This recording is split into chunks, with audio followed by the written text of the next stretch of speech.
Hey there guys and gals, welcome back to Back Pocket Game Reviews, and just as a quick heads up, tonight there will be a drive stream. I'm going to kind of update you all about a job interview I had today and just some life things that kind of hit relatively deep to me, specifically stuff that my wife said to me that kind of really resonated. I just don't know really how to manifest that stuff. We'll talk about it tonight though. Today, we're going to talk about some allegations hurled at Randy Pitchford. That's right, some of you probably remember on Sunday I uploaded a video talking about the Claptrap voice change. Not just the Claptrap voice change, but also kind of how the voice actor was being treated and just some of the overall concerns I had about the direction of Borderlands 3, just based upon things that the company are doing, like Epic Store exclusivity, which I didn't state in the video. I did put in the description box. I'm not a PC gamer, so I didn't really feel like I had too much of a right to weigh in on the Epic Store exclusivity. However, with that being said, the old voice actor of Claptrap, who used to be a Gearbox employee and did the voice of Claptrap for free, which we kind of discussed, he did not get extra compensation during that time for doing the voice of Claptrap. He did it because he enjoyed it. Yeah, enjoyed it. But a lot of you also know that I dislike Randy Pitchford, and a lot of you instantly assumed that I was only hating on Borderlands 3 or worried that it might be possibly bad because of Randy Pitchford, which is partially true. Fine with admitting to that. No issue on that. God, I hate Randy Pitchford. He is, though, in charge of Borderlands and Gearbox, so he can easily be a force to make it terrible. Not saying that it will be terrible. I am very excited for Borderlands 3. I do enjoy the Borderlands games. They are a game series that I find a lot of fun in just because of how, well, they don't take themselves seriously. It's kind of like how I like Saints Row, because it doesn't take itself seriously. But the voice actor for Claptrap had spoken out saying, you know, I was offered this, we couldn't come to an agreement, and a lot of it had to do with they offered him the market standard, and we found out actually what he wanted instead of the market standard.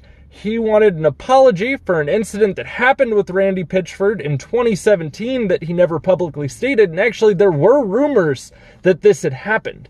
There were talks about this.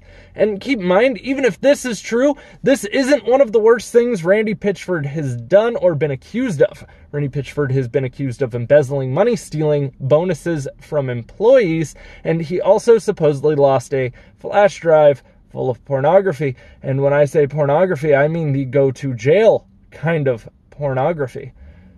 Supposedly. There are a lot of supposed allegations against Randy Pitchford. However, my big issue with Randy Pitchford is that, well, he thinks he is the shit, much like Peter Molyneux.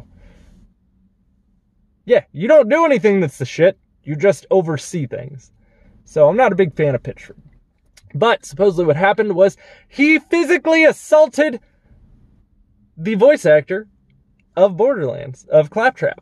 Physically assaulted in a hotel, a public hotel. Now, as I said, there had been rumors about that. I had overheard stuff about that back in 2017 when this allegedly took place, but no one really spoke up about it. I'm sure I'm not the only one who ever heard these rumors, but apparently they might be actually true and might be a lot more than just rumors. Now, don't get me wrong, I am completely fine and understand that sometimes people say some shit and they need their mouth closed. I get it. Sometimes blows need to be thrown.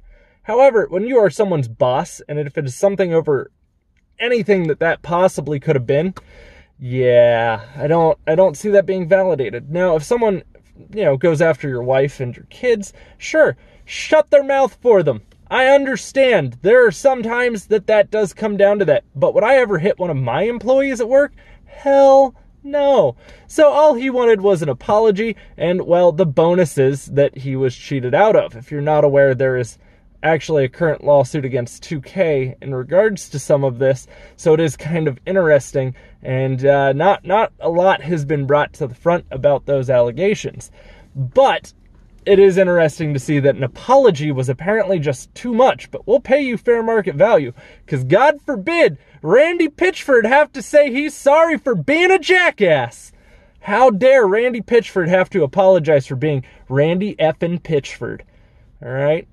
Look, this isn't like, there are like some like game development bosses that I absolutely love. Like, I love Cliff Bleszinski. I have no issues with admitting to that.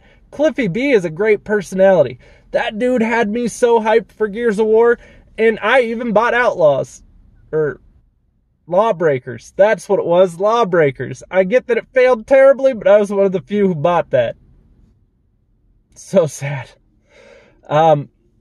I just got to say, I think Pitchford is a hindrance to any company that he works for. I think he's a terrible human being, and I think that I get everyone's, oh, well, the microtransactions were in Borderlands 2, and they're only cosmetic. Yeah, so who knows what they're going to decide to say as a cosmetic. And, well, if we look at Fallout 76, Bethesda said a lot of stuff wouldn't be for sale in that game that is currently for sale in that game. I know, because I own it. I bought it. Day of release. Only for it to go on sale a week later. That I'm bitter about. I have no issue admitting I'm a little bitter that I paid full price for that game. But the point here is I don't trust Randy Pitchford. If he could sell his firstborn child to make a quick buck, I'm pretty sure the bastard would. All right? So I don't think this is a, hey, you should feel comfortable with the microtransactions. It's fine. It's just going to be skins. This is a looter shooter. This man's character literally screams, do not trust him. For any reason. There is literally not a single reason you should trust Randy Pitchford. If I were trapped in the desert and I were dying of dehydration and he came up and offered me a bottle of water, wouldn't trust the water. Pretty sure that man's going to drug me. Okay? He's going to drag me out behind a cactus, and only God knows what's going to happen after that. Just saying, I don't trust the man. I'm not saying Borderlands 3 is necessarily going to be a bad game. I'm just saying you should have your reservations about it. And I get it. Sometimes when you're a fan of a series, it can be really hard to hear skepticism before a game is even out. You want to believe it's going to be great and awesome. I get that. I'm a Halo fan, okay? Do you understand how hard it is for me to justify Halo 5 to people who haven't read the books? I get it. I get it. Sometimes we want things to be better than what they are. Sometimes we want more out of things and expect all this stuff. I understand. But my concerns about 2K and Gearbox, I feel, are 100% justified. Look at what 2K did to NBA 2K, all right? You have to pay to get a haircut. It's almost impossible to play my career without dropping some money because of how bad your guy sucks. It is what it is, but just be cautious. I'm just saying. Hear me out on this. Keep in mind, anything can suck, okay? I said the same thing about Red Dead Online. Said Red Dead Online was going to suck. Everyone interpreted it as I said Red Dead Redemption 2 was going to suck. Didn't say that. I thought the story to Red Dead Redemption 2 was going to be incredible, which it was. And Red Dead Redemption 2 Online did suck. Terribly. It still sucks. Grand Theft Auto is still one of the most streamed games. You go on Grand Theft Auto 5's online, it's one of the most streamed games despite all of the predatory microtransactions that game has. But you go on Red Dead's online, it's pretty dead. It's a ghost town. Which is fitting, because it's the Wild Wild West. Guys, I am curious to what you all think about that, so you can let me know in the comments down below. Also, if you want to follow me anywhere else, links are as always in the description box down below, including my Patreon, so if you'd like to toss some extra support towards the channel, because, well, let's face it, YouTube ad revenue has pretty much plummeted since Adpocalypse 3.0, and my views aren't quite what they used to be due to the algorithm change. It's much appreciated. There's some great bonuses and rewards for you all in there, and I'm going to be updating the Patreon list in the description box down below as well, here probably today or tomorrow. Probably tomorrow, because I'm about to walk into work. However, if you enjoyed the video, don't forget to drop a thumbs up. Also, if you're new here, you can click the subscribe button and ding the bell if you want notifications to when I go live for live streaming games or when I upload a video. Any of the above, you will get a notification for, supposedly, when they work, because I've been told that those haven't been working either. Guys, I will have plenty more content coming for you, and stick around.